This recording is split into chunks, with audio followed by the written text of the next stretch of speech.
오늘 본문을 이해하기 위해서는 먼저 로마의 개선식 상황을 먼저 알아야 합니다. 큰 전쟁에서 승리한 장군은 모두가 다 보는 앞에서 개선 행진을 합니다. 가장 앞에는 말 네필이 이끄는 웅장한 마차와 거기에 탄 장군이 서 있습니다. 그리고 그 뒤에는 쇠고랑을 찬 전쟁 포로들이 끌려가고 있습니다. 개선 장군은 의도적으로 이 행진을 보여줍니다. 한편으로는 로마 사람들에게 자신들의 나라가 승리했다는 것을 보여주기 위함입니다.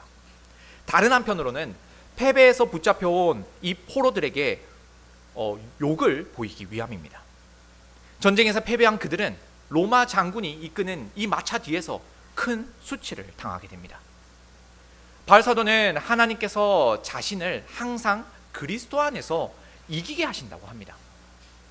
로마 제국의 개선 행진이라는 이 배경을 알지 못한다면 단순히 하나님께서 항상 승리를 주신다는 의미로 받아들일 겁니다.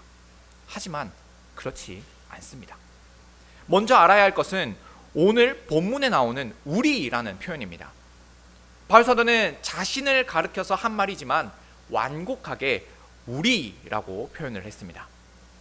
바울과 같이 그리스도의 복음을 위해 전념하는 사도들을 포함하는 표현입니다. 바울 사도와 고린도 교회 성도들을 포함한 우리가 아니라 그리스도의 복음을 위하여 하나님의 사도가 된 직분자들을 말하는 겁니다.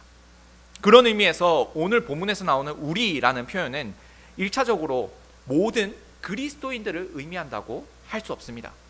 그러니 우리 자신을 여기에 곧바로 대입시켜서는 안 됩니다. 먼저는 바울을 비롯한 사도들을 가리키는 표현입니다. 무튼 바울 사도가 말하는 하나님께서 그리스도 안에서 주시는 이 승리는 지금 우리에게 주시는 게 아닙니다. 고린도 교회 성도들을 포함한 것도 아니죠. 여기서 우리는 하나님의 사도들입니다. 하지만 그렇다고 해서 이 사도들에게 승리를 준다는 의미도 아닙니다. 사도는 승리한 장군의 뒤에 끌려가고 있는 전쟁 포로와 같습니다. 처참하게 패배해서 질질 끌려가는 포로입니다. 이기게 하신다라는 이 표현은 개선 행진에서 인도하신다라는 의미입니다. 당연히 하나님은 전쟁에서 승리한 영웅이십니다. 그러나 사도들은 하나님께 완전히 패배하여 끌려가는 전쟁 포로요, 노예입니다. 바울 사도의 삶을 보면 노예가 맞습니다. 하나님의 노예이지요. 그는 다메섹으로 가는 길에서 하나님께 완전히 패배했습니다. 그 이전에는 그리스도와 교회를 박해하는 일에 혈기가 넘쳤던 자였습니다. 득이양양했고 율법으로는 의가 넘쳤습니다. 그는 자신이 이뤄낸 의로 충만했던 자였습니다. 하지만 주님을 만난 이후로 완전히 패배하고 말았습니다. 이후로 그는 철저하게 그리스도의 종으로서 살았습니다. 그의 삶은 정말로 처참한 노예의 모습이었습니다. 고린도후서 11장 23에서 27절입니다. 조금 깁니다. 내가 수고를 넘치도록 하고 옥에 갇히기도 더 많이 하고 매도 수없이 맞고 여러 번 죽을 뻔하였으니 유대인들에게 40에서 하나가만 매를 5번 맞았으며 3번 태장을 맞고 1번 돌로 맞고 3번 파선하고 일주일을 깊은 바다에서 지냈으며 여러 번 여행하면서 강의 위험과 강도의 위험과 동족의 위험과 이방인의 위험과 시내의 위험과 광야의 위험과 바다의 위험과 거짓 형제 중에 위험을 당하고 또 수고하며 애쓰고 여러 번 자지 못하고 줄이며 목마르고 여러 번 굶고 춥고 헐벗어노라. 바울 사도는 이토록 길게 자신이 겪어왔던 그 고난의 항목들을 열거합니다. 이 정도로 고난받는 삶을 생각해 보면 하나님께서 그에게 승리를 주셨다고 하기에는 어려움이 큽니다. 오히려 개선 행진에서 이리저리 끌려다니는 노예의 모습이 그에게 더 어울립니다. 특히나 하나님께서 개선 행진에서 자신을 이끄신다라고 표현했던 오늘 본문이 있는 이 고린도 후서 안에서 이렇게나 고난의 항목들을 열거하고 있는 것을 보면 그는 승리한 장군 뒤에 있는 부하 군사가 아니라 노예가 맞습니다. 하지만 그는 이런 고난을 전혀 부끄러워하지 않았습니다. 내가 부득불을 자랑할진대 내가 약한 것을 자랑하리라. 그리스도의 고난이 우리에게 넘친 것 같이 우리가 받는 위로도 그리스도로 말미암아 넘치는도다. 바울 사도가 하나님의 종으로서 받는 이 고난은 고난받는 종이신 예수 그리스도와 닮아 있습니다. 그래서 바울 사도는 자신의 고난을 전혀 부끄러워하지 않았습니다. 그리스도의 고난이 자신에게 넘쳤고 이로 인해 주어지는 위로 또한 그리스도로 인하여 충만하게 넘쳤기 때문입니다. 예수님은 칼과 창으로 승리를 얻어내지 않으셨습니다. 고난과 섬김으로 승리하셨습니다. 세상과는 전혀 다른 종류의 방식입니다. 세상은 정복과 성공이라는 방식으로 승리를 얻어냅니다. 하지만 예수 그리스도의 방식은 전혀 다릅니다. 고난과 섬김이라는 세상은 아주 이해할 수 없는 방법으로 세상에 대하여 승리를 취하십니다. 고난과 섬김으로 승리하신 우리 예수님께서는 포로로 사로잡아온 당신의 종들에게도 고난과 섬김을 명령하십니다. 그리스도께 패배하기 이전에 바울은 의기양양한 사람이었습니다. 그의 태도에는 자신감이 넘쳤고 교회를 박해하는 명분 또한 확실했습니다. 그는 교회를 박해하는 일에 열심이 넘쳤고 율법을 아는 일과 지키는 일에 있어서는 흠이 없을 정도였습니다. 그런 그가 그리스도께 완전히 패배하고 말았습니다. 이후로 그의 삶은 완전히 바뀌었습니다. 무기력해진 그는, 자신의 힘으로 아무것도 할 수 없게 된 그는 철저하게 그리스도의 노예가 되었습니다. 어딜 가든지 승리하신 예수 그리스도를 드러내는 노예가 되었습니다. 자신은 패배했고 예수 그리스도만이 승리하셨다는 이 소식을 자랑하는 개선행진의 노예가 되었습니다. 물론 이런 종의 모습은 로마 제국의 포로와는 다릅니다. 로마 제국에서 패배해서 끌려다니는 포로는 수치와 모욕으로 뒤덮여 있습니다. 자신의 나라는 멸망했고 자신은 전투에서 완전히 패배해버렸습니다. 이제 남은 삶은 노예로서 살아가는 시간밖에 없습니다. 그에게는 소망이 없습니다. 그러나 바울 사도는 도리어 자신이 그리스도의 노예가 된 일을, 자신이 그리스도의 종이 된 일을 자랑합니다. 그리스도의 개선행진에서 노예가 되어 그리스도의 승리를 드높이고 자신의 무력함을 드러내는 일을 자랑으로 여겼습니다. 이 일을 감사했습니다. 왜냐하면 그리스도의 승리와 정복이 세상과는 전혀 다른 방식이었기 때문입니다. 세상은 패배한 나라의 백성들을 포로로 잡아서 노예로 삼았습니다. 그렇게 자신들의 힘과 명예를 과시했습니다. 하지만 예수님께서는 죄와 죽음이 만연한 황폐한 세상으로부터 승리를 얻으셨고 그 안에 살았던 백성들을 당신의 백성으로 품어주셨습니다. 사랑과 은혜로 그들을 품어주십니다. 이제 매캐한 냄새가 풀풀 풍기는 사망의 나라가 아니라 생명의 향기가 향긋하게 넘치는 나라로 이끌어 주십니다. 노예로 산다 할지라도 지금 이 하나님의 나라가 훨씬 더 좋습니다. 대체 이 나라를 다른 어디와 비교할 수 있겠습니까? 누군가의 종이 된다는 건 자랑할 만한 일이 아닙니다. 누가 자신의 신분을 노예라고 자랑을 한단 말입니까? 그런데도 사도들은 자랑합니다. 자신이 그리스도의 종이라고, 하나님의 노예라고 기뻐합니다. 그리고 주님이신 예수 그리스도를 닮아 고난과 섬김의 삶을 사는 것을 즐거워합니다. 이 고난을 통해 더 큰 위로를 얻고 있습니다. 이것이 바울 사도가 비록 자신이 개선행진에서 끌려다니는 노예가 되었어도 하나님께 감사하는 이유입니다. 한국교회 안에서는 목회자들에게 이 주의 종이라는 말을 자주 사용합니다. 그런데 한국교회 목회자들은 종은 아닌 것 같습니다. 우리 예수님께서는 만왕의 왕이시면서도 언약 백성을 위하여 기꺼이 섬기시는 종이 되어주셨는데 그런 분의 종이라고 하면서 사람들의 섬김을 도리어 받으려고 합니다. 그런 말도 있죠. 주의 종을 잘 섬겨야 한다고요. 종이 왜 섬김을 받아야 합니까? 종이 섬겨야 하는 거 아닙니까? 주인이 높은 분이라고 해서 종도 높아지는 겁니까? 그런데 우리 주님께서는 오히려 우리를 한없이 섬겨주셨는데 그분의 종이라고 일컬음을 받는 사람들은 왜 섬김을 도리어 받으려고 하는 걸까요?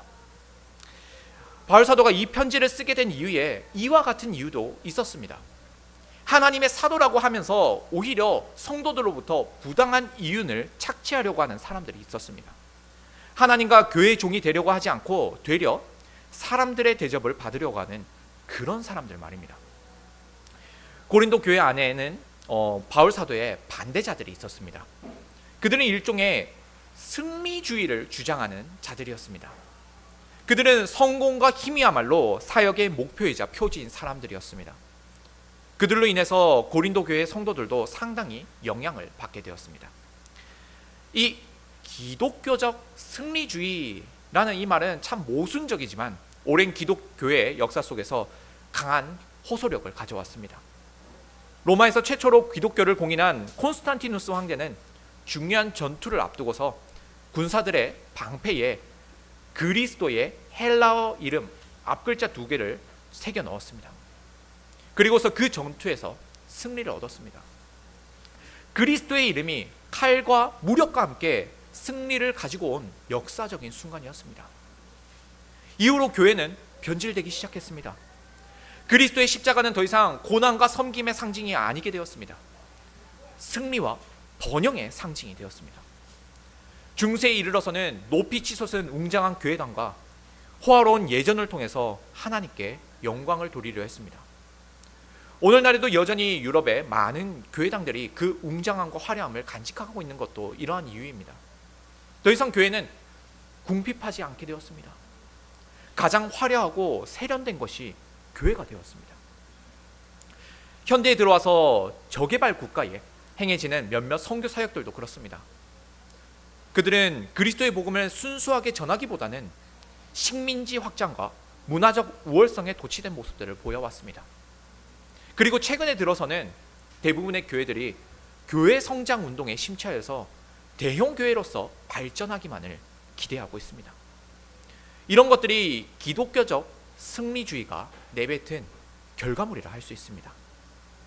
결코 하나로 합칠 수 없을 것 같은 기독교와 승리주의가 융합된 돌연변이입니다. 승리가 아니라 승리주의입니다. 교회는 언제나 승리해야 하고 융성해야 한다고 보는 일종의 번영주의입니다. 고린도후서에 나타난 바울의 반대자들은 자신들이야말로 진짜 사도라고 주장했습니다. 그들은 자신들이 진짜 위대한 사도들이니 바울은 제대로 된 사도가 아니라고 모함을 했습니다. 고린도후서 10장 10절을 보면 바울 사도는 그들의 말을 이렇게 전하고 있습니다. 그들의 말이, 그의 편지는 바울이죠. 그의 편지는 무게가 있고 힘이 있으나 그가, 바울입니다, 그가 몸으로 대할 때에는 약하고 그 말도 시원하지 않다니. 그 거짓 사도들은 바울의 글은 좋으나 그 편지는 좋으나 실제로 그를 만났을 때에 몸도 약했고 언변도 시원치 않았다고 비방을 했습니다. 바울의 사도직을 두고 의심을 했던 겁니다. 그들은 자신들이야말로 진짜 사도라고 주장을 했습니다. 이어서 11장 5절에서 그들의 주장이 또 간접적으로 드러납니다. 나는 지극히 크다는 그 사도들보다 부족한 것이 조금도 없는 줄로 생각하노라. 거짓 사도들은 자신들이 지극히 크다고 자랑을 했습니다. 자신들에 비해 바울은 부족하다고 말을 했겠죠. 하지만 바울 사도는 자기 자신을 일컬어 사도들 중에 가장 작은 자라고 먼저 말했던 사람입니다. 그만큼 바울 사도는 자신이 작은 자라는 것에 부끄러움이 없었던 사람이었습니다. 그러나 이 거짓 사도들은 자신들이 큰 사도라는 점에 집착을 했습니다. 이들은 너희 중에 누구든지 크고자 하는 자는 너희를 섬기는 자가 되어야 한다라고 하셨던 예수님의 말씀에 정면으로 대치가 됩니다. 이런 점을 보아서도 하나님의 사도라고 할 수 없는 사람이었습니다. 게다가 이들은 하나님의 말씀을 순전하게 전하는 사람들도 아니었습니다. 본문 17절을 보면 우리는 수많은 사람들처럼 하나님의 말씀을 혼잡하게 하지 아니하고 라고 합니다. 여기서 이 혼잡하게 하다라는 말은 물건을 사고 파는 행위를 말합니다. 상인이 물건을 팔기 위해서 이곳저곳을 떠돌아다니는 상황을 묘사하는 말입니다. 좀 더 깊이 들어가면 이 단어는 이윤을 취하기 위해서 부정한 방법을 사용하는 것을 의미합니다. 특히 순수한 포도주에 물을 넣어서 희석시켜서 파는 포도주 행상인들에게 사용되던 말입니다. 이 고린도 교회 안에는 부정한 방법으로 이윤을 남기기 위해서 들어온 수많은 무리들이 있었습니다. 바로 바울의 사도성을 의심하는 그들입니다. 그들은 파렴치한 방법으로 이익을 취하려고 하는 행상인들처럼 교회 안으로 기어들어온 거짓 교사들이었습니다. 장사꾼이요, 사기꾼입니다. 이런 자들과 달리 바울 사도는 고린도 교회 성도들에게 어떠한 재물도 요구하지 않았습니다. 교회에게 폐를 끼치지 않기 위해서였습니다. 그는 그저 하나님의 일꾼으로서 역할을 다했을 뿐 그리스도의 복음을 이용해서 장사나 하려는 장사치가 아니었습니다. 반대로 이 거짓 교사들은 자신들이 지극히 큰 사도라고 하면서 실상은 사람들을 현혹시켜서 재물을 요구하는 장사치였습니다. 이들과 달리 바울 사도는 자신은 순전하다고 합니다. 이 순전함은 위선이 없고 정결한 상태를 의미합니다. 동기가 순수한 상태입니다. 앞서 나왔던 이 혼잡하다라는 단어가 가진 순수한 포도주에 물을 희석시키는 그런 거짓과 위선과는 달리 바울 사도는 순수합니다. 순수한 포도주에 아무것도 희석시키지 않았습니다. 하나님께서 주신 그 말씀에 그 어떠한 것도 가하거나 감하지 않았습니다. 그리스도의 복음을 교회에서 1차적으로 전해야 하는 말씀 사역자의 순전함도 그러해야 합니다. 하나님의 말씀에 다른 것을 가미하지 말아야 합니다. 복음은 순전해야 합니다. 본문 17절에서 말씀하는 것과 같이 하나님께 받은 그대로 하나님 앞에서 그리스도 안에서 말해야 합니다. 이 순전한 복음에는 전하는 자의 사특한 의도나 파렴치한 생각이 더해져서는 결단코 안 됩니다. 그리스도의 복음은 순전하게 전달되어야 합니다. 이렇게 순전하게 전달되기 위해서 그 안에 꼭 담겨야 하는 내용이 있습니다. 오늘 본문에서는 그 내용을 그리스도의 향기가 담아낸다고 합니다. 과연 여기서 이 그리스도의 향기는 무엇을 말하는 걸까요? 이 그리스도의 향기를 알기 위해서 다시 로마의 개선행진으로 돌아가 보아야 합니다. 이 로마의 개선행진에는 어떠한 냄새가 났습니다. 승리의 길을 따라서 향을 태움으로써 로마의 승리를 온 땅에 퍼지게 만들었습니다. 보고 듣는 것뿐 아니라 이 냄새로도 로마의 승리를 알 수 있게끔 했습니다. 냄새란 것은 흔적이 오래 남는 법입니다. 그리고 멀리 퍼져나갑니다. 승리의 잔향은 오래도록 그리고 아주 멀리 퍼져나갔습니다. 승리의 행사에 참여한 사람들의 몸에 이 향기가 가득가득 배어서 다른 곳에까지 소식이 전해졌습니다. 그래서 이 행사에 참여하지 않았던 사람들이라 할지라도 그 냄새를 통해서 로마의 승전 소식을 알 수 있었습니다. 마찬가지로 그리스도의 승전 소식도 그러합니다. 고난과 섬김으로 그리고 십자가와 부활로 승리하셨다는 예수 그리스도의 승전 소식도 이 냄새처럼 퍼져나갑니다.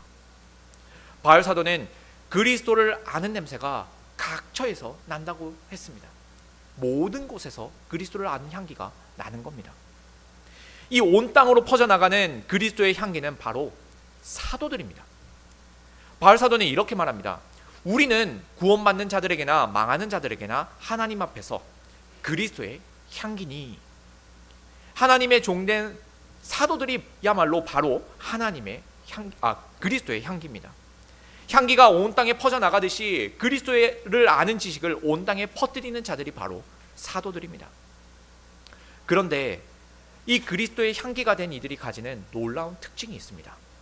그건 이 냄새를 맡는 사람에 따라 다른 냄새가 나게 한다는 겁니다.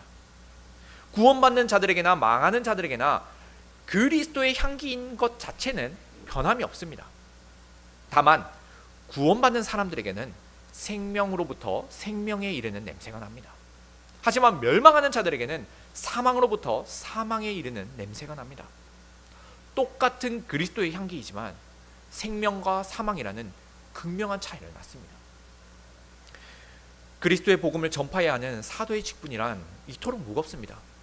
누군가에게는 생명을, 다른 누군가에게는 사망을 주는 엄중한 직무를 부여받았습니다. 그렇지만 이 향기 자체가 이런 효력을 내는 건 아닙니다. 향기가 가진 내용이 이와 같은 효력을 냅니다. 로마의 개선 행진에서 풍기는 향기는 로마 사람들에게는 승리의 향이 되지만 패배한 국가의 백성들에게는 공포의 냄새가 됩니다. 냄새 자체가 중요한 것이 아니라 이 냄새가 품고 있는 내용이 중요한 겁니다. 사도들은 승리의 소식을 풍기는 향기처럼 예수 그리스도의 복음을 전달하는 매개체가 됩니다. 다만 이 복음의 전달자가 가지는 중차대함도 엄청납니다. 사람을 살리게도 하고 죽이기도 합니다. 물론 복음 전달자가 죽이고 살리는 건 아닙니다. 향기로서 전달한 그 내용이 이러한 위력을 가지는 것이죠. 멸망하는 자들에게는 사망으로부터 사망에 이르는 냄새가 납니다. 그리스도의 향기에는 이런 악취가 사실 나지 않습니다. 이 악취는 본래 멸망하는 그 사람들에게서 나야 할 냄새입니다. 그들이 죽을 수밖에 없는 존재라는 것을 그리스도의 복음을 통해서 알게 됩니다. 더 정확하게는 죽게 될 존재가 아니라 이미 죽어있는 존재라는 것을 알게 되는 것이죠. 그래서 사망의 악취가 심하게 납니다. 이미 죽어있는 사람들에게는 그리스도의 복음이 꺼려지는 것일 수밖에 없습니다. 하지만 구원받는 사람들에게는 다릅니다. 구원받는 자에게는 이 냄새가 이보다 더 향기로울 수 없습니다. 향을 맡기만 해도 생명력이 차오릅니다. 어찌 이 향기를 거부할 수 있겠습니까? 향기로운 냄새는 맡아도 또 맡아보고 싶은 법입니다. 온 땅에 퍼져 있는 그리스도의 향기에 대해 반응하는 것만 보아도 그가 사망에 속한 자인지 아니면 생명에 속한 자인지를 알 수가 있습니다. 그런데 이 막중한 향기의 역할을 누가 감당할 수 있겠습니까? 순수하고 순전하게 그리스도의 복음을 온 땅에 전파해야 하는 이 역할을 누가 과연 적합하게 감당할 수 있겠습니까? 바울 사도는 질문을 꺼냅니다. 누가 이 일을 감당하리요? 그는 이 질문에 곧바로 대답을 하지 않습니다. 누가 과연 이 그리스도의 향기의 역할을 감당할 수 있는지를 답을 하지 않습니다. 누가 과연 하나님의 사도이며 그리스도의 종으로서의 직분을 능히 감당할 수 있을까요? 사실 바울 사도가 직접적으로 대답하지는 않았지만 누가 적합한지 대답을 곧바로 했습니다. 16절 후반절에서 누가 이 일을 감당하리요? 라고 질문을 해놓고서 이어서 바로 17절에서 우리라고 대답을 합니다. 우리가 바로 순전함으로 하나님께 받은 것 같이 하나님 앞에서와 그리스도 안에서 말하노라. 바울 사도를 포함하여 순전하게 하나님의 말씀을 전하는 사역자들이야말로 이 향기의 역할에 적합한 자들입니다. 그러나 이 사도들이 뭐라고 이 중대한 임무에 적합한 사람들이 될 수 있었을까요?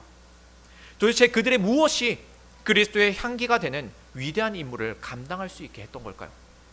사실 처음부터 그들에게는 그럴 만한 자격이 없었습니다. 그들은 이 일에 적합하지 않습니다. 사도는 이어지는 3장 5절에서 이렇게 말합니다. 우리가 무슨 일이든지 우리에게서 난 것 같이 스스로 만족할 것이 아니니 우리의 만족은 오직 하나님으로부터 나느니라. 사도 자신에게서 만족할 만한 것이 나오지 않습니다. 스스로 만족할 것이 없습니다. 그들의 만족은 오직 하나님으로부터 나옵니다. 여기 이 3장 5절에서 만족이라는 단어가 나옵니다.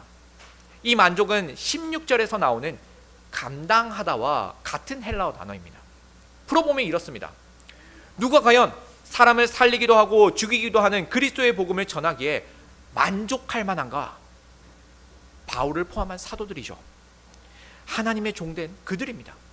나아가 그들의 그 만족, 그들의 그 적합함은 그들 자신에게서, 그들 스스로에게서 나온 것이 아닙니다. 오직 하나님에게서 나왔습니다. 하나님께서 그들을 순전하게 하셨고 그들이 그리스도의 향기가 될 수 있게 하셨습니다. 그들 자신은 이 일에 적합하지 않았지만 하나님께서 직접 그들을 적합하게 하셨습니다. 이 적합함이 오직 하나님으로부터 나옵니다. 그리스도의 향기의 역할은 먼저 하나님의 종이 된 사도들에게 위임된 일입니다. 그들은 순전하고 순수하게 하나님의 말씀을 전해야 했습니다.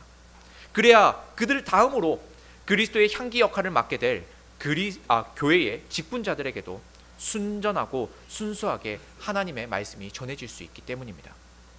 사도 다음으로는 교회의 직분자들입니다. 특히 말씀 사역자들입니다. 그들을 통해 순수하고 거룩한 하나님의 말씀이 전파되어야 합니다. 고린도 교회에 들어온 수많은 거짓 교사 무리들과 같이 하나님의 말씀을 가지고 장사하려고 들어서는 안 됩니다. 순수한 복음에 다른 것을 타서는 안 됩니다. 사람들이 받아들일 때에 불쾌하지 않도록, 사망의 냄새가 나지 않도록 희석시켜서도 안 되고, 맛을 볼 때에 달콤하도록 설탕을 타서도 안 됩니다. 있는 그대로의 하나님의 말씀을 순전하게 전해야 합니다. 물론 말씀 사역자로서의 이 자격은 그들의 사람 됨됨이에서 나오는 것이 아닙니다. 오직 하나님으로부터 나옵니다. 오직 하나님으로부터 자격을 부여받았으니 그들이 전해야 할 하나님의 말씀 또한 하나님께 받은 그대로 전해야 합니다. 그리스도의 복음을 선포할 때마다 하나님 앞에서와 그리스도 안에 있다는 사실을 명심해야 합니다. 하나님의 말씀이 순전해야 한다는 이 교훈을 우리는 수도 없이 들어왔습니다. 그래서 지금은 그리스도 안에라는 이 말에 한번 주목을 해보려고 합니다. 17절 후반절에서 사도는 그리스도 안에서 말하노라 라고 합니다. 사도는 승천하신 그리스도께서 교회를 위하여 세우신 특별한 직분입니다. 이 직분은 교회를 위하여 그리스도께서 직접 세우셨습니다. 그렇기에 그리스도 밖에서는 그 의미가 사라집니다. 마찬가지로 그리스도의 몸된 교회 밖에 있어도 그 의미는 사라집니다. 사도의 직분을 오직 그리스도께 받았으니 사도의 직분은 교회를 위하여 사용되어야 합니다. 그래서 바울 사도는 자신의 모든 사역이 전부 교회를 위한 일이라고 말하고 있습니다. 고린도후서 1장 6절입니다. 우리가 환난을 당하는 것도 너희가, 고린도 교회이죠, 너희가 위로와 구원을 받게 하려는 것이요, 우리가 위로를 받는 것도 너희가 위로를 받게 하려는 것이니 이 위로가 너희 속에 역사하여 우리가 받는 것 같은 고난을 너희도 견디게 하느니라. 바울 사도는 자신을 비롯한 사도들이 환난을 겪는 것이 결국 교회의 성도들이 위로와 구원을 얻게 하려는 것이라고 합니다. 또한 자신들이 위로를 받는 것조차도 교회의 성도들이 위로를 받게 하려는 것이라고 합니다. 사도의 사역은 교회를 위하여 존재합니다. 본문 17절에서 그리스도 안에 있다는 이 말 또한 그리스도의 몸된 교회를 포함합니다. 교회는 그리스도의 몸입니다. 그러니 그리스도 안에 있다는 건 곧 교회 안에 있다는 겁니다. 예수 그리스도와 교회는 결코 분리할 수 없습니다. 마찬가지로 그리스도의 종된 사도 또한 교회를 위한 사도입니다. 교회를 위할 때에 이 직분은 의미를 가집니다. 꼭 사도만이 아니죠. 승천하신 그리스도께서 교회를 위하여 세우신 모든 항존직이 그러합니다. 목사, 장로, 집사 모두 다 교회를 위하여 임할 때에 그 직분은 의미를 가집니다. 직분은 그리스도 안에 있어야 합니다. 교회를 위해야 합니다. 그렇지만 교회를 위하지 않는 직분자들이 언제나 있기 마련입니다. 고린도 교회 안에도 드글드글했던 그 거짓 교사들처럼 개인의 이익과 만족을 챙기기 위해서 하나님의 말씀을 이용하는 자들이 생기기 마련입니다. 종교 장사꾼들이 그런 거죠. 그런 점에서 바울 사도는 자신은 교회에게 폐를 끼치지 않았다고 누차 항변을 했습니다. 꼭 돈 문제만은 아닐 겁니다. 교회를 이용해서 자신의 욕망을 채우려고 하는 모든 사특한 시도들이 다 종교 장사꾼들이 하는 짓거리일 겁니다. 교회를 장사꾼과 강도의 소굴로 만드는 겁니다. 목사들의 경우에는 교회를 자신의 목회에 성공을 이루기 위한 도구로 사용하려고 합니다. 이렇게 교회를 이용하여 자신의 만족을 취하려고 하는 자들은 사실 그리스도 밖에 있습니다. 그들은 교회와 무관한 자들입니다. 표면적으로는 교회에 속해 있으나 실상은 교회와 무관한 자들입니다. 왜냐하면 교회를 위하지 않으니까요. 따라서 거룩한 교회는 이러한 점을 낱낱이 살펴야 합니다. 교회의 직분자가 순전함을 가지고 그리스도의 향기가 되고 있는지를, 아니면 자신의 욕망을 실현시키기 위해서 교회를 이용하고 있는지를요. 사탕 발린 말에 속아서도 안 되고 그의 가식과 위선에 넘어가서도 안 됩니다. 우리는 교회의 직분자가 그리스도의 향기로서의 임무를 순전하게 하고 있는지 늘 살펴야 합니다. 그리스도의 향기로서 이 향기가 내포하고 있는 그리스도의 복음을 순수하고 거룩하게 지키고 있는지를 살펴야 합니다. 그러나 결국 이 순전한 복음을 기준으로 해서 그의 중심은 탄로가 날 수밖에 없습니다. 하나님께로부터 나오지 않은 그 거짓 복음은 결국 악랄한 이빨을 들이밀고 말 것이기 때문입니다. 사람이 죽고 사는 일에 아무런 관심이 없고 개인의 명예와 성공에만 관심을 가지는 그런 사특함을 결국에는 드러내고 말 것입니다. 바울 사도는 거짓 교사로 인하여 힘들어하고 있는 고린도 교회에게 진짜 직분자가 어떠한지를 당부하고 있습니다. 우리 교회의 말씀 사역자인 저 역시도 여러분께 당부합니다. 오늘 말씀에 따르면 하나님 앞에 올바로 서 있는 직분자에게는 순전함이라는 강한 특징이 있습니다. 교회의 직분자는 자신의 목적을 위해서 하나님의 말씀에 다른 것들을 섞지 않습니다. 혹여나 다른 것을 빼지도 않습니다. 하나님의 말씀을 받은 그대로 전하기에 그들이 섬기는 말씀은 순전합니다. 또한 그리스도의 향기로서 품고 있는 이 내용을 결코 희석시키지도 않습니다. 그래서 멸망하는 자들에게는 사망에서 사망에 이르는 냄새가 분명하게 나게 하고, 구원받는 사람에게는 생명에서 생명에 이르는 냄새가 확실하게 나게 합니다. 이도 저도 아닌 모호한 냄새를 바라지 않습니다. 쉽게 말해서 구원과 심판이라는 분명한 복음의 내용을 전달합니다. 먼저는 말씀 사역자를 통해서 순수하고 거룩한 복음의 내용이 선포되어야 합니다만, 모든 직분자들은 온 힘과 목숨을 다하여 선포된 하나님의 말씀이 지켜지도록 해야 합니다. 성찬상을 견고하게 지키고 입회원을 분명히 하며 성도의 경건을 유심히 살펴야 합니다. 그렇게 직분자들에 의해 전달된 그리스도의 향기는 나아가 모든 성도들에게까지 영향이 갑니다. 모든 성도들도 다 함께 그리스도의 향기로서 온 세상에 향긋한 그리스도의 향기를 전할 것이기 때문입니다. 이제 복음의 전달자로서 그리스도의 향기가 된 성도 여러분, 오랜 기독교의 역사 동안 변질되지 아니하고 순수하게 이어져 온 이 복음을 고스란히 전달하는 임무를 잘 감당합시다. 개인의 탐욕을 위해서 하나님의 말씀을 희석시키지 마시고 순전하고 고귀하게 전달하는 그리스도의 향기가 됩시다. 주님께서는 우리를 통하여 반드시 당신의 일을 끝마치실 것입니다. 아멘.